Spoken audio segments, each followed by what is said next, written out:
This is Pet Life Radio. Let's talk pets. Welcome to Animal Rights on Pet Life Radio.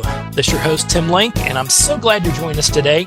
I'm super excited for our next guest, and the book is just wonderful. Of course, we're talking to author A.J. Hackwith in her latest book, Toto. Good dogs stay in Kansas, bad dogs go to Oz. So it's fun, and as they say there so many times, snarky and witty and humorous, as AJ only knows how to do it. So we're going to talk to her a little bit about the book, talk to her about writing in general and how she masters her craft, and have some fun while we're here. So everybody hang tight. We'll come back right after this commercial break. You're listening to Animal Rights on Pet Life Radio. You know the expression, cats have 9 lives. Well, what if you can give them one more? The Give Them 10 movement is on a mission to help give cats an extra life. How? With spay and neuter. Spaying or neutering your cat helps them live a longer, healthier life. And it helps control free-roaming cat populations too. Learn more about the benefits of spay and neuter and meet Scooter, the neutered cat, at GiveThem10.org. That's GiveThem10.org. Let's Talk Pets on PetLifeRadio.com. Welcome back to Animal Rights on Pet Life Radio. Joining me now is author, fantasy, science fiction, and all things fun and snarky, A.J. Hackwith. A.J., welcome to the show. So great to be here, you guys. Thanks for having me. Oh, we love it. We love it. Love the book. It's Toto. Good dogs stay in Kansas, bad dogs go to Oz. So tell us a little bit about the book and maybe how, without giving away too much, some of the plot twists and some of the fun that's inside the book. Sure thing. Yeah. Toto is the story of the true hero of The Wizard of Oz, the dog, Toto. Of course. And Toto tells his own story. It's kind of a updated, modern retelling of The Wizard of Oz with a twist. I think anyone who has read the books or seen the movies will find some new, fun interpretations and some fun stuff in there to enjoy. It's set in the modern day. So Dorothy is a Tumblr girl who she and Toto knows most of his knowledge of the world through watching things on cell phone with her. So they are a YouTube watching dog and have a lot of opinions about things. I love it. And I love the little caption here. It says, trust me, little dogs can get away with anything. And being the human companion of a little 8-pound schnauzer, I know that to be very, very true. Absolutely. Yeah. I had a couple scruffy little dogs helping me write this book that were definitely inspirations along with all the other dogs I've had in my life. So that's why they ended up in the dedication. That's it. Well, we always say if it has a dog in the book or a dog in the movie, then it's got to be good. So that's the way I always look at it. So tell me a little bit about then, have you always been a fan of Wizard of the Oz? Did you think Toto always got a raw deal because he only got a few cameos here or there? Or how did it sort of all come about? My mother loves to tell the story of how I wore out VHS tapes back when those were still a thing. I have no idea what you're talking about. I have no idea. VH what? And they tell the story of when we went to the Smithsonian Museum when they had the shoes on display, the ruby slippers that Judy Garland wore in the movie. And she loves to tell the tale of how I stood there riveted in front of that display. She makes it sound like it was hours. I'm sure it was only minutes, but I think probably I was sitting there trying to think how I could stage a heist and get at them because I was a full believer at that age. But I have always loved Wizard of Oz. I grew up in Nebraska, which is just a stone's hop from Kansas. So that's it. The farm girl going to a fantasy land was always very near and dear to my heart. And yeah, when I set about starting to write Toto, I wanted to write from a perspective we hadn't seen because there's been a lot of retellings of Wizard of Oz and stuff. And I'm a huge lifelong animal lover, much to my husband's chagrin sometimes. But yeah, Toto was a natural fit. And I wanted to hear his voice and his side of the tale because you always see him especially in the movie, you'll see him running in and out of scenes and not always in every shot. And I'm like, what's he doing during those other points? So I wrote the story to find out. Nice. I love that aspect of it, because we're hearing the voice of Toto. Because, like you said, there's been a lot of different sort of renditions and twists and things to the classical Wizard of Oz story. But I don't believe I have ever heard of anything where the dog is taking control of things and basically, as always, telling the true story, which is humans. Go figure, Yeah, it's fun because at the beginning of the book, like Toto is a little burned by his family. Like I pulled on some things of how the Gales almost let the evil neighbor take him away at the beginning of the movie. And I borrowed some of that. And Toto's like, well, I'm in Oz. I'm going to be a bad dog. Being a good dog didn't do me very well. So his whole arc is exploring what it means to be a good dog or a bad dog and what his actual relationship is with Dorothy. And of course, because he is a very good dog, they end up helping each other out and being even closer. So yeah, I just wanted to write I think from a writer aspect, I really wanted to write a really voicey book that you really got into someone's personality and perspective. And boy, just Toto had a lot to say once I got going. I love it. I love it. I'm always fascinated when writers, they pick a topic and how do they come about that topic? And then how do you actually build upon it? So when putting together the book Toto, did you have sort of a starting idea and then is it totally different by the end of it? Or was it pretty much on track with what you thought it was going to be? I'm an outliner, but then when I get to writing, it's always in that last, late second act, third act part where things totally present themselves to me that were not in the outline. And I think Toto was very much that too. One of the characters who really came out of left field for me was the character of Crow, who is not a crow. He's a blue jay, but he believes that in his heart he is a crow because crows are a bird of the people. And he has very strong opinions about that. And I wanted to give another animal character for Toto to talk to at first, because once he gets to Oz, he realizes that everyone can understand him except Dorothy. And that is a continual frustration for him. I love that. I love that. So what other, you talk about the characters and how you twist them. I love the fact that, Jay, which is, everybody loves to look at a blue jay, but they are actually quite menacing. They're not afraid to go into a nest and get the eggs out and do some menacing things. And I love how you put that, how the crow is the bird of the people. Yeah. That's true. It's true. And actually the crow is my wife's spirit guide. So I have a fondness for crows. Actually, if I was wearing my short shirt, you could see all the crows I have from my first book, Crows and Ravens on my first book. Yeah. And Crow is a fun character because he is kind of a revolutionary and he tries to recruit Toto for the things going on in the Forest Kingdom. You'll remember in the original tale, Dorothy and her friends go through this forest and the trees come alive and all sorts of things. Right. I expand on that a little bit more because they all get separated in the forest and Toto ends up recruiting the Cowardly Lion through his own misadventures with the animal kingdom there. There's a bit of a coup, a revolution. There's a revolutionary wood dove. Yeah, Toto manages to, like a little dog, wiggle his way into trouble and wiggle his way right out. So the characters in the book, I love how you put you sort of kept the commonality as most people know it, as we're familiar with the book and in the movie, but then you add a few more characters in there in a twist.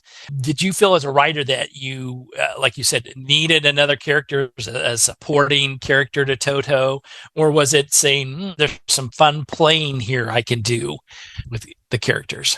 Yeah, I think it was a little bit of both, of course, would be the natural answer. I think that some of the characters I added because I felt added or changed. Every character was changed in some way. I added some characters because I felt like they had a great story to tell that didn't have the space in the original stories. There is a Lady Munchkin who is a knight. She's the sister of the Tin Man, so she's got a great story in there. Tin Man and Scarecrow both get some different interpretations that I wanted to. I'm a bit of a revisionist. I loved retelling a tale. Whenever I was a kid and watching a TV show or a movie and it didn't quite end how I thought it should end, there was a character that I liked that didn't get their moment, I would sit there and remake the story and make up what happened after the ending of the movie to have the real ending for my characters. So there's some updates, there's some queer characters, there's just a variety of characters that I always wanted to see in stories when I was young and didn't get a chance to see. So I'm fixing that. I love it because you're right. I mean, whether we're talking about this classic tale or other books or movies, oftentimes the characters we fall in love with aren't the main characters, and they don't get their say. And sometimes we're lucky enough that there's a sequel or something that will highlight that particular character, but not often. And I love the fact when you said, stories don't always turn out to be what we expected, or worse yet, somebody has to go back and re-explain what the ending was all about. That's the one I love. I won't say the show that I was watching recently, but a day after the series ended, they had to come out with this standard note saying, well, here's why we left it off like this. And because they realized, oh my God, we left people hanging or left not on purpose. We just didn't come up with a good ending.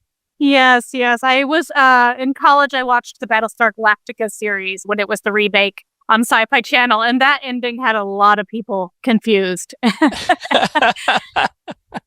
My wife's a big Trekkie, and where of course Battlestar Galactica ties right in with that, and we always do a comparison because I was not originally a Trekkie, I will say, but I got sucked into it. But comparing the different shows, and like you said with Battlestar Galactica, the originals compared to the new versions, or it's like, okay, which do you like best? And did they come out with it because it was very successful, or was it because they left something hanging on the first version? Yeah, and I think that's kind of plays into my roots, in the fan fiction area of things, of retelling stories and giving some of these side characters their due. And it prepares you great for doing a modern retelling in a fantasy novel. Absolutely. And one of the things, big kudos for many things about the book, Toto.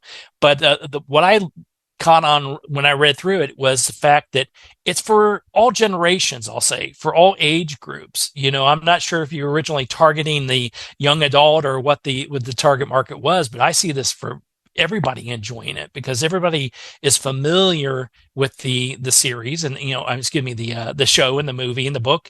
But the way you wrote it was very easy flowing and fun and easy to catch on to the characters, and really has a broad audience, in my opinion. Yeah, I always write for, I'm usually always writing for adult readers, but, I think a book finds you when you're ready for it. I was always reading books that were not targeted towards children or young adults. And so, I'm just hoping that it finds the right people that need the story at that time. That's the fun thing about writing a book, is you never know what difference it'll make to someone else. There you go. Love it.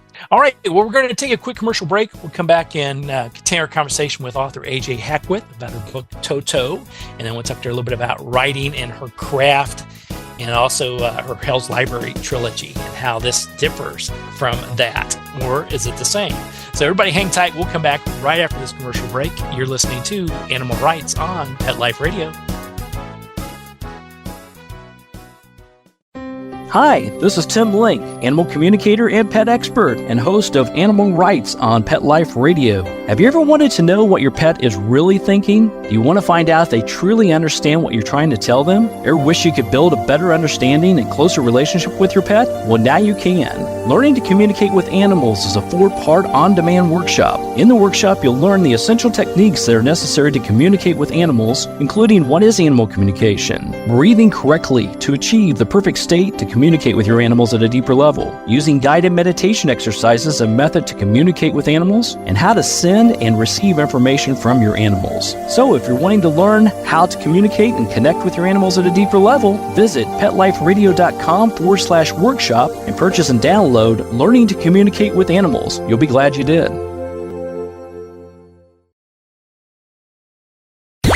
Let's talk pets. Let's talk pets On Pet Life Radio. Pet Life Radio.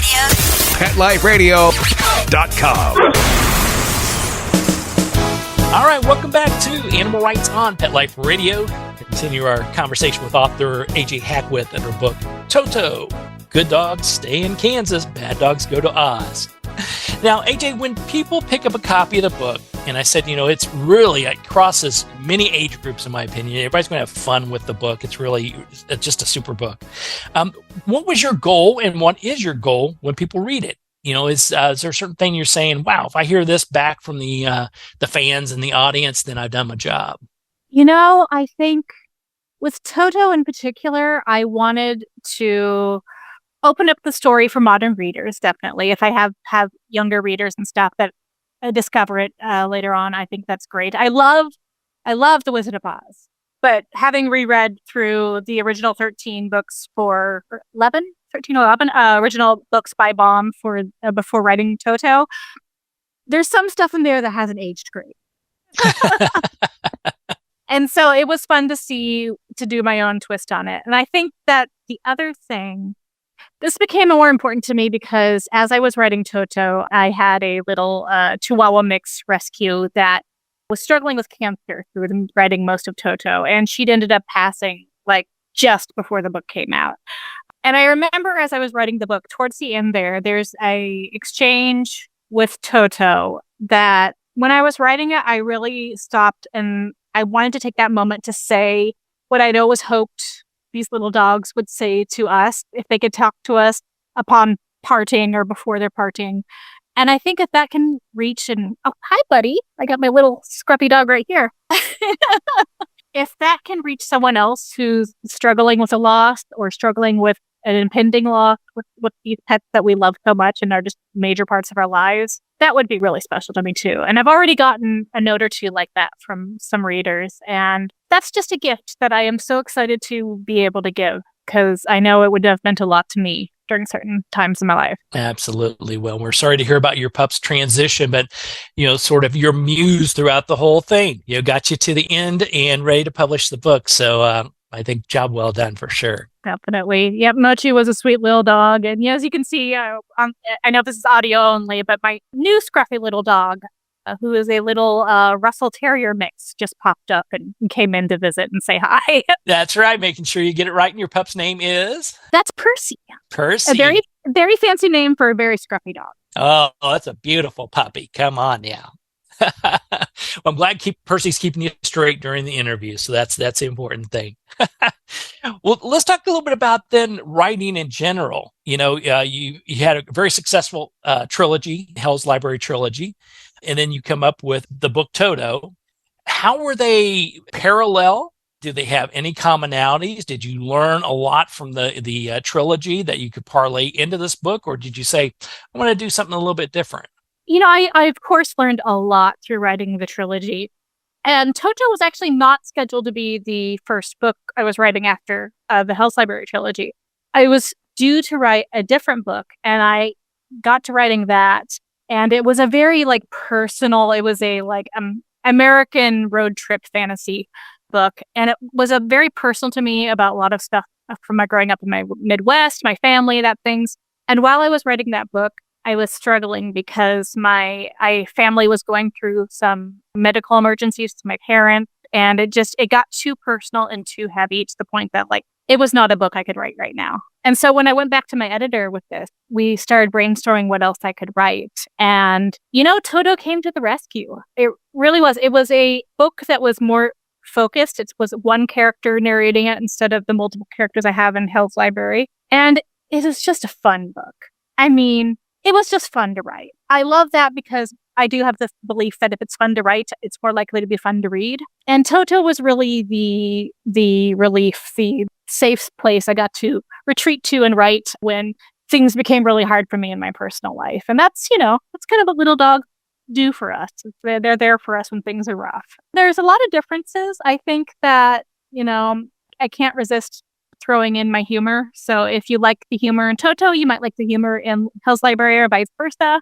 I think there's a lot of my perspective on the good guys overcoming capitalism and all sorts of other things is strong in there too. But yeah, it was really a fun chance to write in, writers call it a very voicey book when you're deep in a character's POV and they're very opinionated and they slant the story the way they're going to slant it. And it was a fun chance to get to write a little dog as the narrator. Because if you look at it, Wizard of Oz is a big, sprawling world. I mean, the world building that Baum did is a lot. And so there is a lot to cover and there's a lot of places you can go with a story like that. And it was a really fun chance to turn it on its head a little and see what would come up. Yeah, and you did a great job with, I think your humor is fabulous. Everybody loves that, and I loved it for sure. And I love the fact that what I felt, at least, was some of the underlying messages that you were putting in there weren't over the top. You weren't, Toto wasn't picking up a bone and hitting us over the head with it.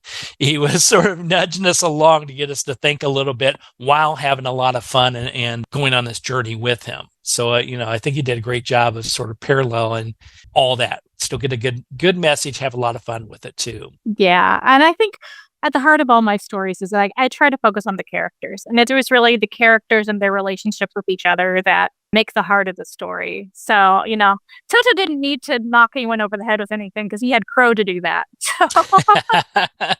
Love it. I love it. And also, like, as a writer, you hit it on the head. If you have an idea for the book, or maybe your publisher, editor is trying to lead you down a certain path for the next book, but if it doesn't feel right or it's not the right timing, you don't want that to come out because it won't turn out the way you expected it. And second of all, there's no harm in putting something on the shelf for a while and then dusting it, because when the right and perfect time comes around, it'll be ready, or it'll be set to be written at that point.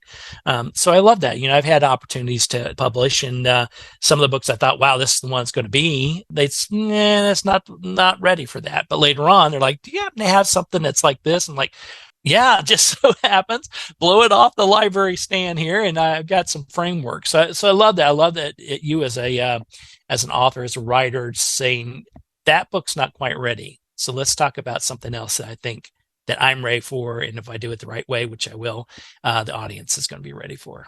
Yeah, I think like most writers will agree that writing and publishing are two entirely different sports. And I think that a writer never goes wrong by writing what they can feel and what feels right at the moment. And I think that comes through on the page. I really have to believe it does. I mean, I just try not to be precious about my writing, but I try to be, probably Midwestern earnest is a way to call it in my writing. I love that. I'm going to use that one. Born and bred Hoosier, so I guess that's sort of the Midwest, depending on I think they put the Midwest as anything they don't know what to do with. That's sort of in the middle. But I'm going to use that. I've got Midwestern earnest, so I'm going to borrow your tagline. Oh, goodness. Well, AJ, tell us a little bit about where people can find out more about Toto, pick up a copy of the book, keep track of what's going on with you. Yeah, absolutely. Toto is out now wherever fine books are sold. There's a fantastic audiobook. We got an amazing narrator for that. Andre on the mic is the narrator for that. And you can find me, likewise, AJ Hackwith on, I used to say all social media, but I've kind of pulled back from a lot. The place to find me the most is probably Instagram or Blue Sky. And of course, I have a newsletter on my website, ajhackwith.com, if you'd like to sign up and hear from me personally. Yeah. And I, as well as Toto, I also have the Library of the Unwritten trilogy, which is a magical library set in hell, all the books never written, all the stories never told. And the first book in that series is the Library of the Unwritten. And that should also be available. So yeah, I would love to hear from readers if they enjoy it. Absolutely. Well, we'll get that posted, and everybody pick up a copy of the book and also go back and take a look at the Hell's Library trilogy. You'll have a lot of fun with that too. Of course, the book is Toto, Good Dogs Stay in Kansas, Bad Dogs Go to Oz by AJ Hackwith. AJ, thank you so much. Congratulations on another success. And we'll look forward to speaking with you somewhere down the road. That'll be great. Thank you, guys. It's been a delight. Well, we're coming to the end of the show today. I want to thank everyone for listening to Animal Rights on Pet Life Radio. I want to thank the producers and sponsors for making this show possible. If you have any questions, comments, ideas for the show, you can tag us at PetLifeRadio.com and send in your questions and comments, and we'll be glad to answer your questions, entertain your comments, and bring on the people you want to hear from most. And while you're there, check out all the other wonderful shows. It's a barking, fun festival of entertainment. It's at PetLifeRadio.com. So until next time, write a great story about the animals in your life, and who knows, you may be the next guest on Animal Rights on Pet Life Radio. Have a great day. Let's Talk Pets, every week on demand, only on PetLifeRadio.com.